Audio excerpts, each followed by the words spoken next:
Hi everyone, present discussion सारे government exam equally valid है, सो बिना स्किप किए वीडियो को पूरा देखें। मिलान करें। टाइलिन पेप्सिन इस साइड एंजाइम्स है और इस साइड उसके फंक्शन है। टाइलिन लार ग्रंथि से निकलता है और मंड को माल्टोस में बदलता है। पेप्सिन अमाशय से निकलता है और प्रोटीन को पेप्टोन्स में बदलता है। एमाइलेज और लाइपेज हमारा अग्नाशय यानी कि पेनक्रियाज से निकलता है। अमाइलेज मंड को शर्करा में और लाइपेज वसा को वसीय अम्ल में परिवर्तित करता है। ऑप्शन सी करेक्ट है। डॉक्टर द्वारा इसमें से किसका उपयोग एंटासिड यानी प्रति अम्ल के रूप में किया जाता है? एंटासिड समूह में ऐसे दवाओं को खाया जाता है जो कि एसिड के दुश्मन होते हैं, यानी एसिड को कम करने या मारने का काम करते हैं। तो एसिड हमारे पेट में HCl निकलता है। ये कब निकलेगा? जब कभी हम ओवर ईटिंग कर लेंगे या फिर बहुत ज़्यादा स्पाइसेस मसालेदार खाना खाएंगे तो HCl निकलेगा, जिसके कारण हमें पेट दर्द, सीने में जलन, एसिड इंडाइजेशन वगैरह होगा। तो इससे बचने के लिए हम एंटासिड दवा को खाते हैं। बाज़ार में डाइजीन और इनो नामक दो फेमस एंटासिड दवा हैं। डाइजीन का main component magnesium hydroxide Ol2 होता है, जबकि इनो का मेन कंपोनेंट सोडियम बाइकार्बोनेट होता है। यानी कि मैग्नीशियम हाइड्रोक्साइड और सोडियम बाइकार्बोनेट हमारा एंटासिड के रूप में काम आता है। इनो में इसके अलावा साइट्रिक एसिड भी होता है। ये करीब 40% और ये करीब हमारा 60% होता है। मैग्नीशियम हाइड्रोक्साइड एक तो एंटासिड के रूप में प्रयोग होता है, दूसरा इसका उपयोग लैक्सेटिव यानी ऐसे दवाओं को लैक्सेटिव में खाया जाता है जो हमारे कॉन्स्टिपेशन को ठीक करते हैं। इसके अलावा मैग्नीशियम हाइड्रोक्साइड को ही मिल्क ऑफ मैग्नीशिया भी कहते हैं। जो हमारा कैल्शियम हाइड्रोक्साइड है, इसे हम बुझा हुआ चूना कहते हैं। इसका उपयोग घरों में गारे के रूप में, ब्लीचिंग पाउडर के रूप में किया जाता है। और हमारा जो जिंक ऑक्साइड है, इसका उपयोग जनरली हम आर्टिफिशियल टीथ बनाने में और एंटी टेनिंग एजेंट के रूप में करते हैं। एंटी टेनिंग मतलब धूप में घूमने से हमारा त्वचा काला पड़ जाता है, तो जिंक ऑक्साइड उससे भी बचाता है हमें। तो खिलाड़ी जो फेस पर सफ़ेद रंग का लगाते हैं वो भी एंटी टेनिंग एजेंट ही होता है। और हमारा सोडियम हाइड्रोक्साइड जो है हमारा, इसका यूज जनरली कास्टिक सोडा बनाने में यानी धोने वाला सर्फ साबुन बनाने में होता है।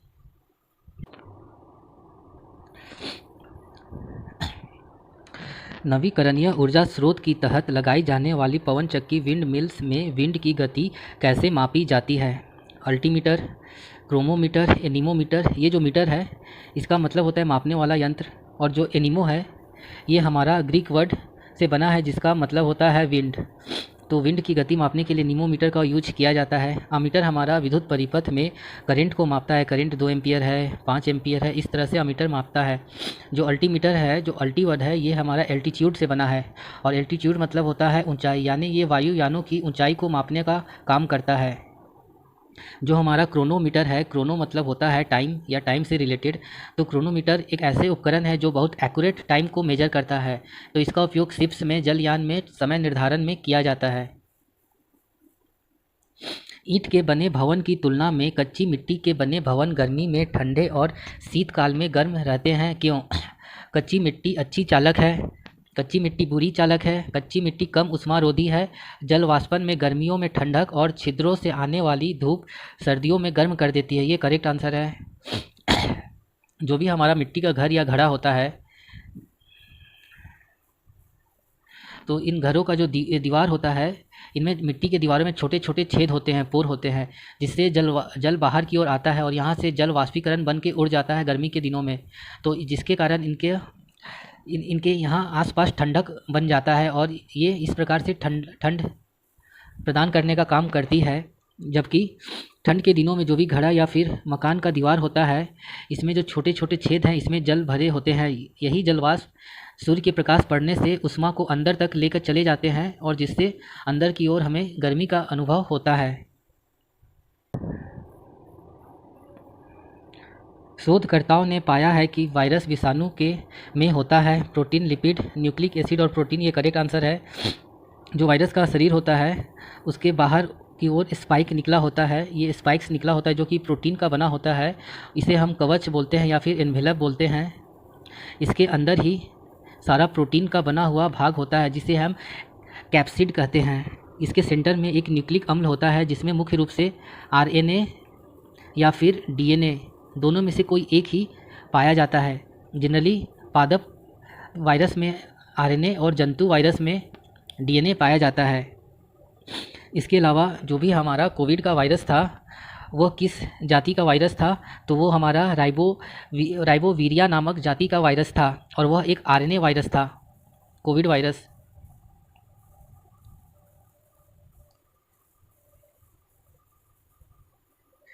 तो ये भी याद रखना है।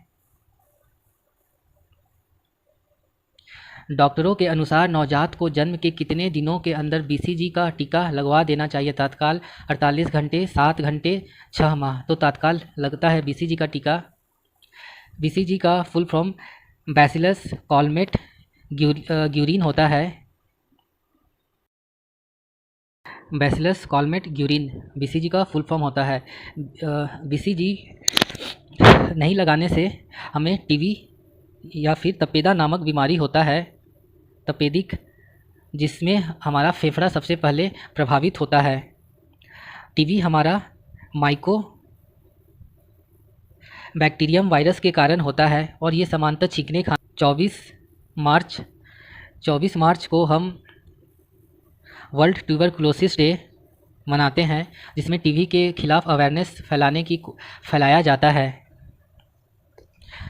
टीबी के लिए समान रूप से एक्सरे, टीबी गोल्ड टेस्ट और एक मैनटॉक्स टेस्ट टीबी का पता लगाने के लिए किया जाता है।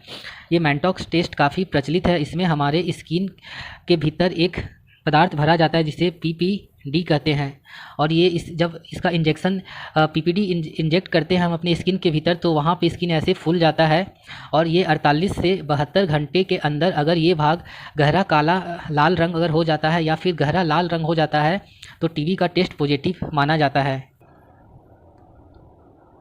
सामान्य रूप से निषेचन यानी फर्टिलाइजेशन कहाँ संपन्न होता है? ग्रीवा, योनि, डिम्ब वहनी या फिलोपियन ट्यूब। ये करेक्ट है, गर्भाशय। जो महिलाओं का प्रजनन अंग होता है उसमें अंडाशय प्रमुख होता है जो कि हमारा एग या फिर अंडाणु का निर्माण करता है। ये अंडाणु नेक्स्ट पीरियड से 14 डेज पहले निकलता है और ये फिलोपियन ट्यूब में जाकर रहता है, और जब भी शुक्राणु फिलोपियन ट्यूब में आकर मिलता है तो यहाँ पर फर्टिलाइजेशन होता है, यानी कि फर्टिलाइजेशन हमारा अंडवहनी यानी फिलोपियन ट्यूब में होता है। उसके पश्चात ये यूट्रस से जाकर जुड़ जाता है और शिशु का निर्माण होता है। घंटा वाली दीवार घड़ी का गर्मी के दिनों में परीक्षा भवन में उपयोग किए जाने पर विद्यार्थियों को परीक्षा में कम समय मिलेगा, अधिक समय मिलेगा, निर्धारित समय से परीक्षा समाप्त होगा, उपयुक्त से कोई नहीं। तो परीक्षा में अधिक समय मिलेगा। जो कि घंटा वाला घड़ी होता है, दीवार घड़ी, इसमें नीचे एक पेंडुलम आगे पीछे झूलता है जो कि एक सिंपल हार्मोनिक मोशन वाला पेंडुलम यानी एक साधारण पेंडुलम से हम इसका कंपैरिजन कर सकते हैं। इसका टाइम पीरियड 2πL/g होता है। गर्मी के दिनों में समांतर गर्मी के कारण हमारा जो ये मेटल का स्ट्रिंग है, ये मेटल का स्ट्रिंग लंबा हो जाता है, यानी लेंथ उसका बढ़ जाता है। और जब भी इस इक्वेशन में हम देखेंगे कि अगर लंबाई बढ़ रहा है तो टाइम पीरियड भी बढ़ जाएगा, यानी घड़ी हमारा स्लो हो जाएगा, यानी परीक्षा में अत्यधिक समय विद्यार्थियों को मिलेगा। एक अज्ञात स्थान की खुदाई से सिनेबार प्राप्त होता है तो उससे कौन सा तत्व का निष्कर्षण हो पाएगा? लेड, मैग्नीशियम, लोहा, मरकरी। जो हमारा सिनेबार है इससे मरकरी प्राप्त किया जाता है। लोहा हेमेटाइट एंड मैग्नेटाइट से बनाया जाता है, प्राप्त किया जाता है। आपको कमेंट में ये कमेंट करना है कि लेड किस खनिज से प्राप्त किया जाता है। किसी कक्ष में 2 इलेक्ट्रॉन के बीच का अंतर कौन सी क्वांटम नंबर बताता है?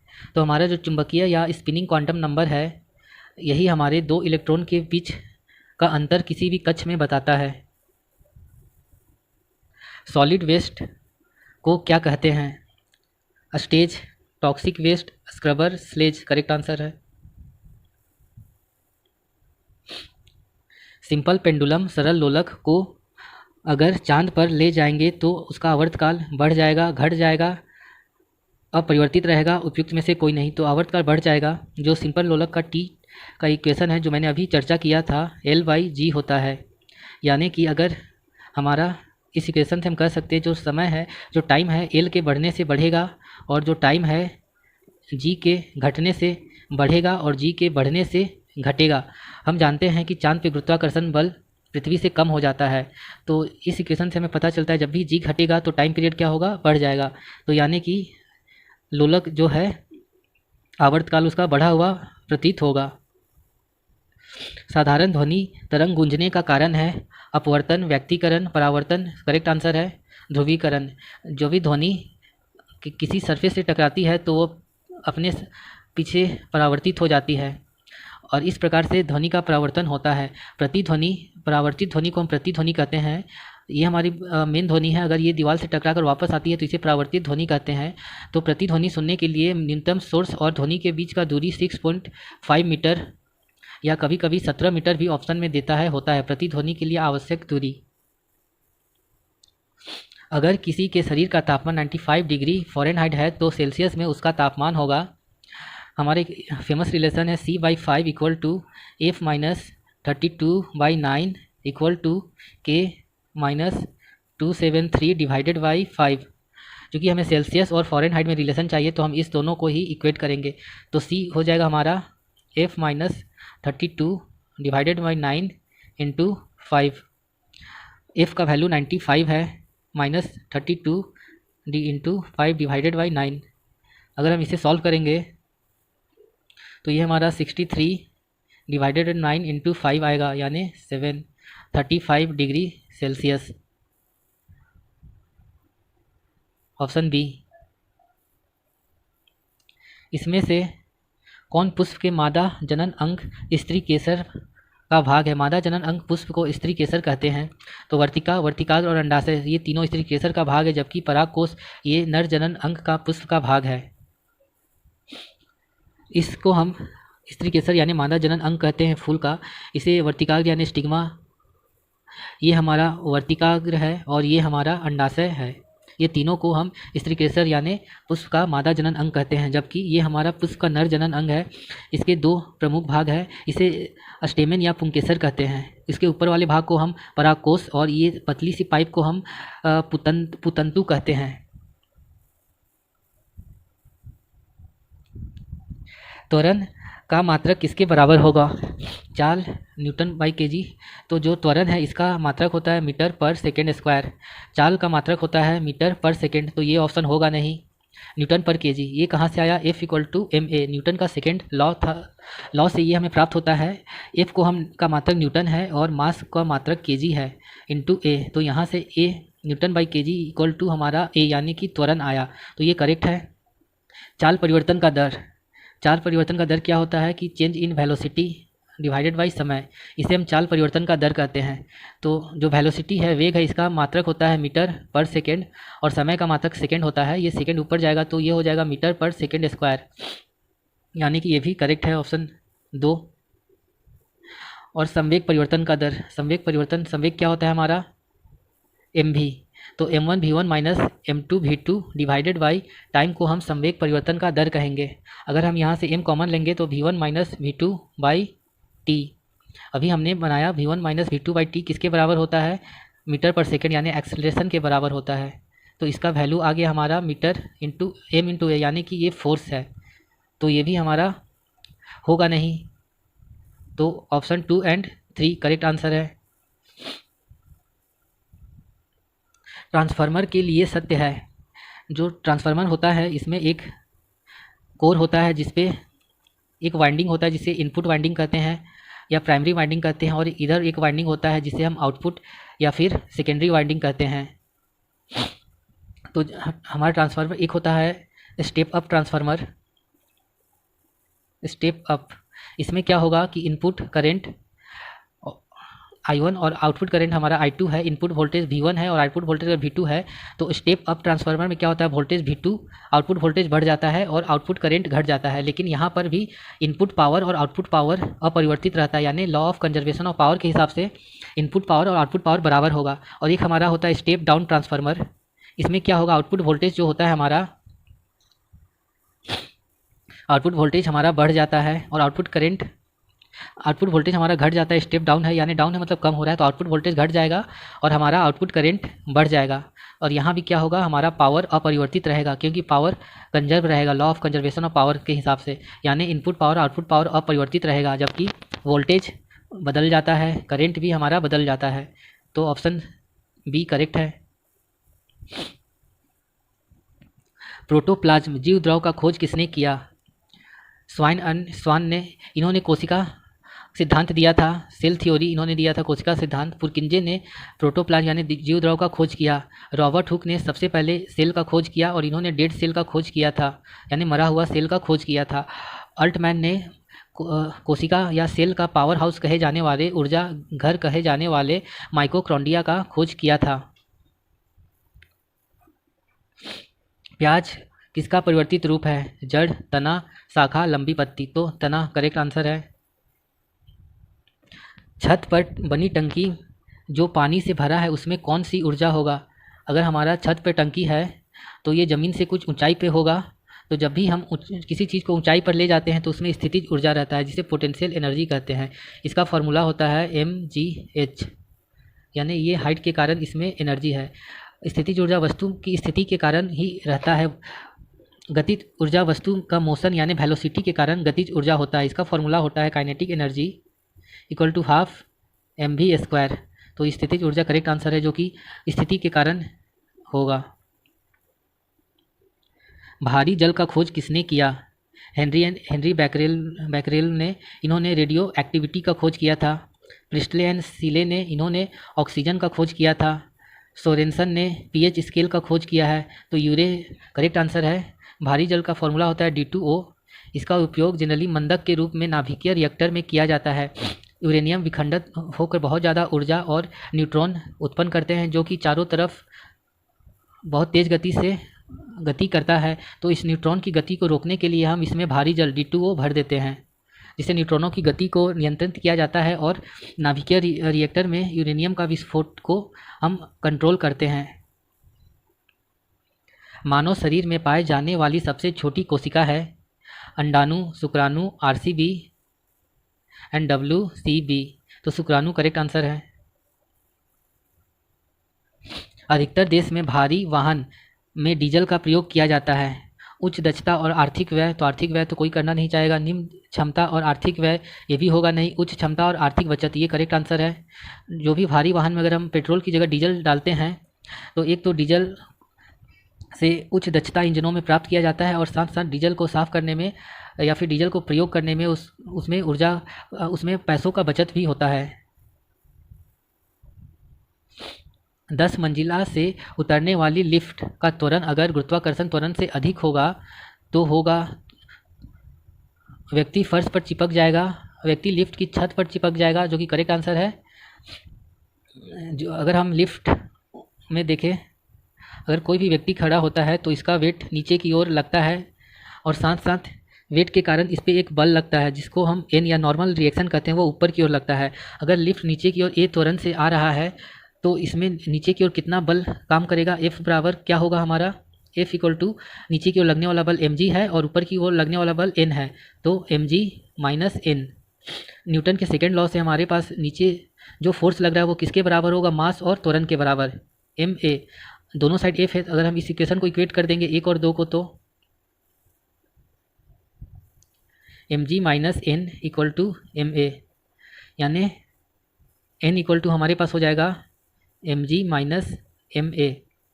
n हमारा वस्तु पे या फिर व्यक्ति पे लगने वाला बल था, तो व्यक्ति पे लगने वाला बल हम देखते हैं कि उसके भार से कुछ माइनस हो रहा है।